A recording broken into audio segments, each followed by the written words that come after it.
So this is an interesting thing to be one of the last people at the end of a long couple days. So I just wanted to throw out something to you that I do a lot of meetings around the country. And don't quote me on this because you get me in trouble, but this is really the most fun and really the best group to see.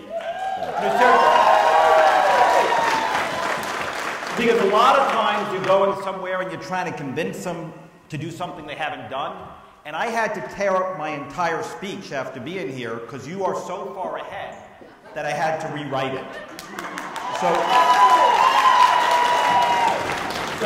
I want you to be kind and bear with me because I tried to sort of cobble something together that I've entitled The Good, the Bad, and the Ugly. And it's sort of a way to think about what's going on in the country right now. And as the opening, you know, we live in a crazy time where everything, and you should tell me if you disagree, where everything seems to be changing incredibly quickly, doesn't it? And there's funny moments in history where bad things happen, good things happen, and forces get unleashed and you don't know what's going to happen. But something's going to happen. And a lot of us think that we live in one of those moments where it matters more than any time in our histories what we do and what we say. Because really, the world is going to either go to the good, or to the, let's try it together. So at a moment in history where everything's changing, what we do matters, and the world will either go to the good, and if we really don't do a job, where will it go? Okay. So, I had the most incredible experience. I lived this on my flight on Alaska Airlines coming out here. Because I sit down and I never talk to anybody on the plane, as a rule. Because you never know who will sit next to you. So, well, it's worse than that. So, I had a glass of wine, I'm relaxing. And I look at the guy, and he looked kind of okay. And I just happened to say, "How are you?" And he says, "How are you?" To make a long story short, he's in the Tea Party. And he starts telling me about unions are the end of the world and blah, blah, blah. So it's 3 hours from Minneapolis. And I'm sitting there, so what do you do? So I get up, I say, "Excuse me, I have to go to the bathroom," and I leave him. And I go to the back of the plane, and I start talking to the flight attendants, and I'm so depressed. Because this man, it is like being on Glenn Beck. He's like, "The teacher..." Anyway, so I start talking to flight attendants, and I say, "How's it going?" And this is the most incredible experience. Her name's actually Nanette. She looks at me and she says, "It's terrible, because our CEO makes $12 million a year and my pay is being cut."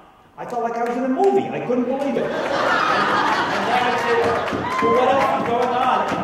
You will not believe it. I'm not making this up. She says, "They keep telling us if we cut their taxes, it will create more jobs, and that's a bunch of crap."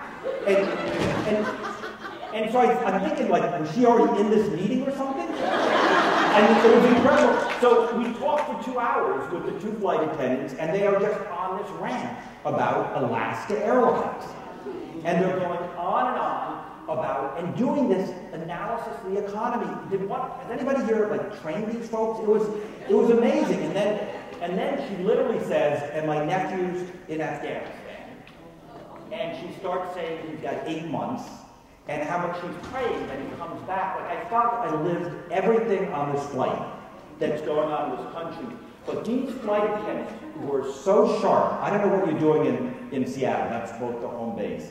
They were so on target about what's wrong in the country, what they need to do. But you know what the funny problem was? They knew what was wrong. They knew what to say, but what didn't they know? Yes, they didn't. They were angry, but they didn't have a plan.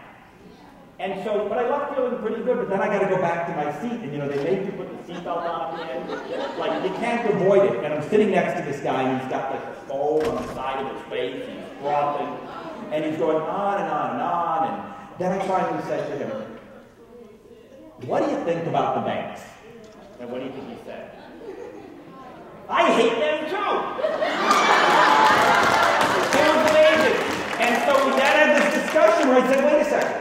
Why are you mad at the school teacher and you're not mad at the banks?" And you can't make this up. He looks at me and he says, "Maybe we agree than you think, than I thought. Because I agree that we gave the banks trillions of dollars to rob us is crazy.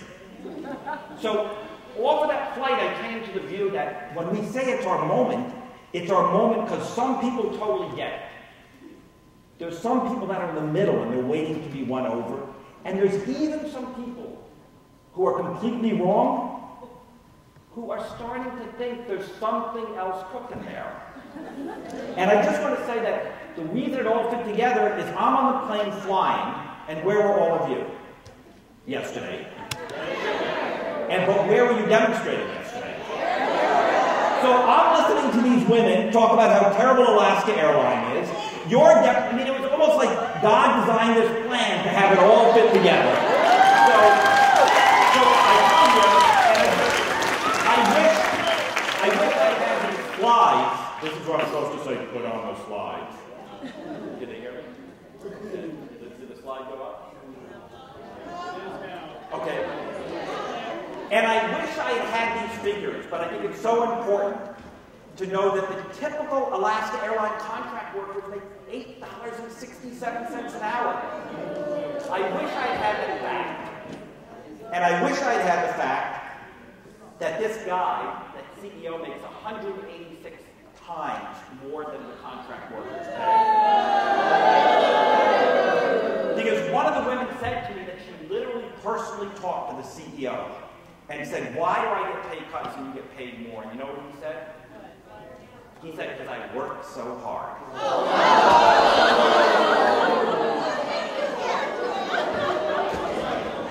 Anyway, so here's what I think is fascinating, is that you guys are really way ahead of most of the country. And a lot of places are talking about civil disobedience. What are you already doing here? That's exactly, and a lot of places are talking about how corporations are out of control, but you're already convinced, right?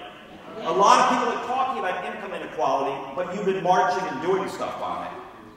But I think going back to where the flight attendants were, the question here is we've started getting arrested, we've started taking risks, but how do we take it to the next level so we start winning? And I think the thing that keeps occurring to me is, do we have a crisis for all of us? We're facing a crisis. No jobs, no homes, no income. But do the people at the top, the super rich, are they facing a crisis? No. I just want to take a second to think about this. So, if we're in a crisis and they're not, is there any problem for them? Is there any reason? That's good. Is there any reason anything should change? Like, they have no incentive to change if it's not a crisis for them, but it's a crisis for us. You follow where I'm going with this? So it feels like we've queued it up, but our job now is, the next stage of the campaign is, how do we make a crisis for them? How do we make it so that every morning when they wake up, they say, this is terrible? How do we make it that people don't want to go to their fundraisers because we're always there and they don't even associate with them? How do we make it that the kids look at them and say, Daddy, Daddy, are we really that bad? How do we make it that politicians don't even want their money because their money is toxic, it's dirty, it's evil? How do we make it so that at every level they're feeling what we're feeling? Because I think if they started to feel what we're feeling, they might want to have a discussion about how we rebalance the country. You know what I'm saying? So really what we're trying to do is help them be good human beings. Isn't that kind of us? And so what I want to just talk about briefly is some of the ways we can think about how we start to create a crisis for them. But the first, before I do that, who here has children? So, as a way to illustrate an important way to raise children, you know what the tradition of my family is when a child is 18? What's that? What's the most important thing that a child should do on their 18th birthday? After that, get arrested, right? So, in my family, the tradition, my oldest son is 34, but when he was 18, during the height of the Justice for Janitors campaign, we were in a fight with a guy named Oliver Carr, who was the biggest landowner in Washington, D.C. And guess what he didn't pay? Taxes. The city literally was in bankruptcy, so we planned this demonstration.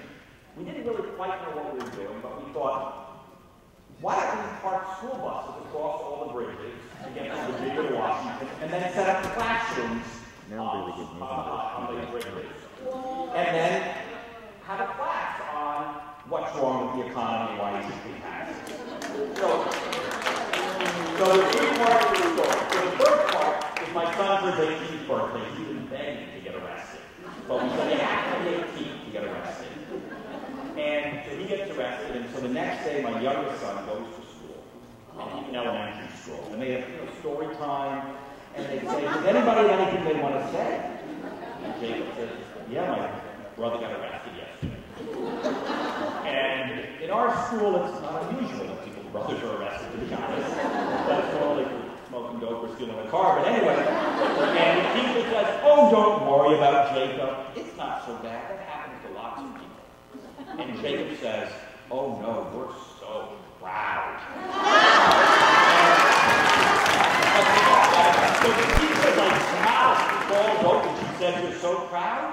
And he says, you gotta know that he's just like that man we've been studying. And they say, who's that? He said, I don't remember his name. It was that man who was a doctor and a king at the same time.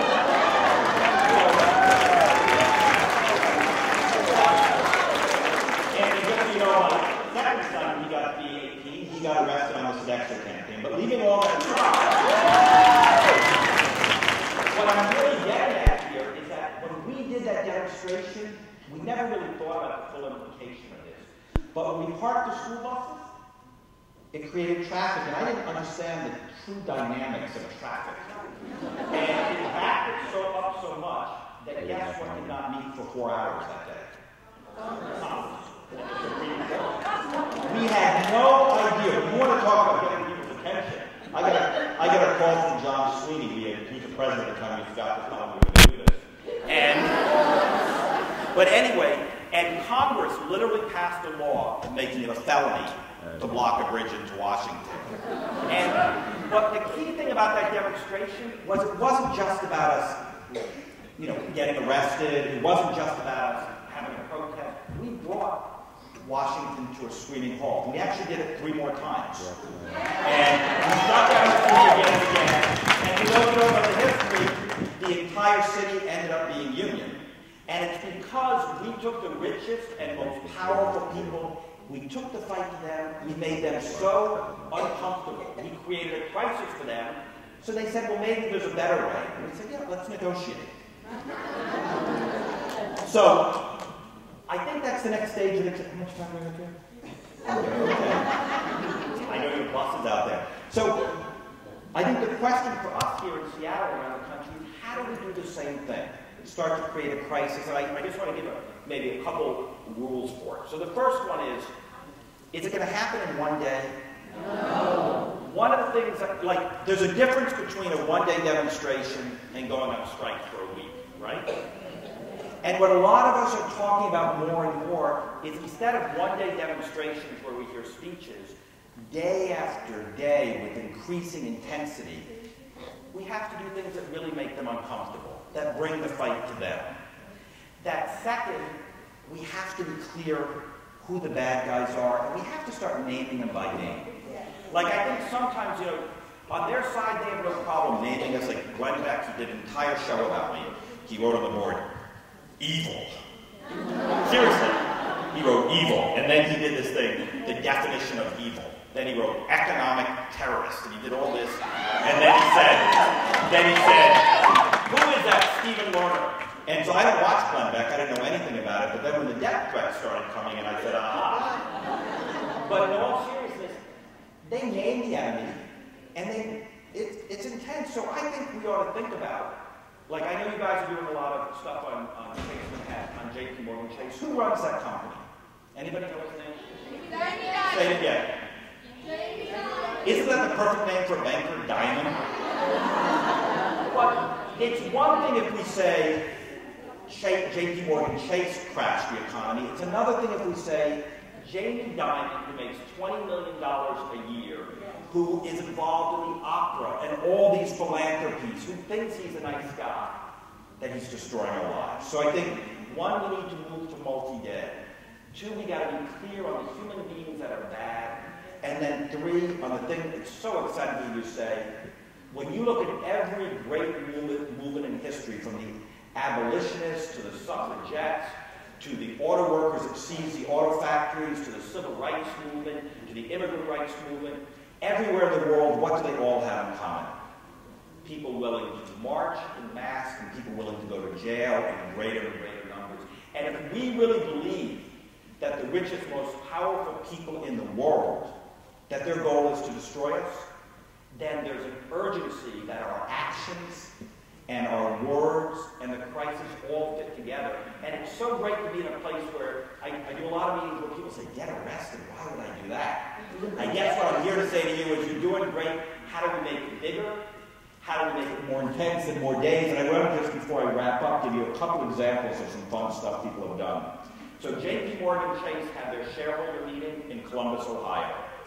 You know, where they get all together, and they had them in this fortress that had a stream around it. And so we marched on it, and I just want to, in all seriousness, so to know where it goes, and we had been taking over buildings and doing all of this. So we marched and we tried to block the gates, and guess what they did? No, they had a better, they knew we didn't mind getting arrested. What did they do instead? What? No, well, they moved from New York to Columbus to try to avoid us. So we followed them to Columbus. Well, what did they do to try to intimidate us? Well, first they brought in horses with no warning. And so people were sitting down, and the horses just came in and knocked people over. Then in another place, when the media wasn't looking, they started macing people. And in a third place, they brought out police dogs. Now, the reason I mention this is because we need to be serious. If you're taking on the most powerful people in the country, then they're going to react. But we had a better plan for them. So they had this little stream around. So we had made a bridge. And while they were chasing us with the horses, another group of people went out with the bridge and dropped it across the stream. And then 50 people dressed as Robin Hood charged out. This is the scene you would believe, with fake bow and arrows and everything, charged out of the back of a U-Haul and raced across the stream on the bridge, waving their Robin Hood caps. It was the most extraordinary moment. And then the police had no idea what to do because they were chasing us with horses. Anyway, it was an incredible moment. So the other thing I'd say is sense of humor very important. So I think what it leads to is that, one, we have to name who the bad guys are. Second, we have to be prepared that they're going to respond to us. And we have to be ready for that. We shouldn't be surprised. And then third, in addition to the individual companies, we have to think about what was happening at the J.P. Morgan meeting is they were deciding the fate of the country. So we exposed them, right? We had this is actually the final thing. We had people inside the meeting, and one of them raised their hand and said to Jamie Dimon, how can you do what you do? Do you not believe in the same God we believe in? Literally. And he said, I think he said something like, I'll have to get back to you on that, or something. It's like, okay, I don't know how to respond, but anyway, I digress. So I think the key things are to summarize is, one, we have to be willing to confront them more directly. Two, we have to be creative. And then three, intensity. And we need to look at all the opportunities where they gather. And they're deciding our fate. And we need to expose them. Because all of that is how we begin to go from symbolic protest to protest that really creates a crisis for them. And I got like 1 minute more? So let me just try an experiment here. So let me see if this will work. So, in addition to creating a crisis, what is the other thing they care about most in the world? Money. And who do they make their money from? Us. And where does J.P. Morgan make its money outside from us? Who do they make a lot of money off? The government. Thank you. So I just want to try an experiment here. So, you're Jamie Dimon. Can you stand up, please?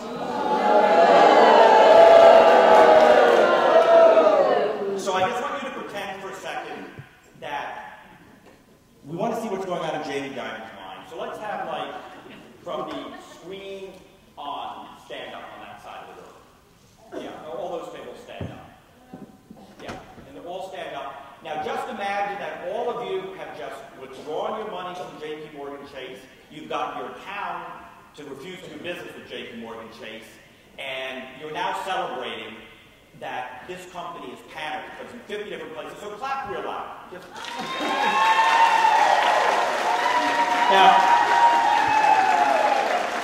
Now here's the thing is, a lot of times in the union we do one good thing and we think, how come they haven't fixed it? But she started saying, you know what, I got a lot of money, guys. I got a lot of money. So we'll stay standing, but let's have this middle part of the room stand. Now let's say that every time there's a meeting where the corporate CEOs are there, we show up and we help expose the things they're doing. We're literally in the meeting. They have to throw us out. And let's all clap real loud because we're celebrating that we just broke up all their meetings where they're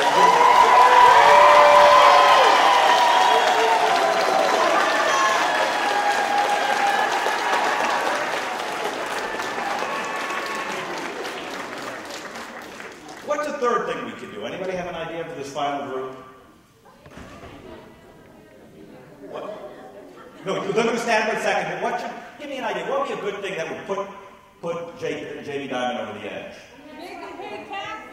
Okay, so let's then decide that in 100 communities across the country, we got a variety of laws passed that made them pay their fair share of tax. So why don't you all stand up?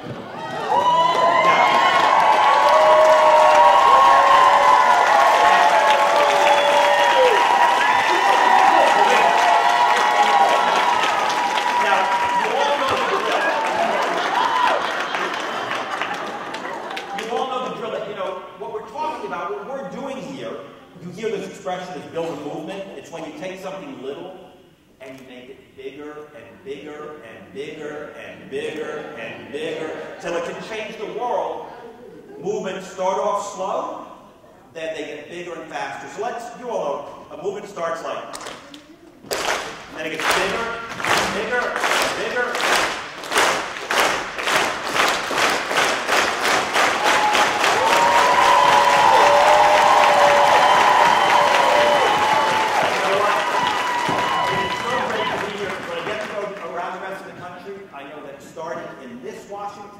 We're getting ready to terrify the Washington that I live in.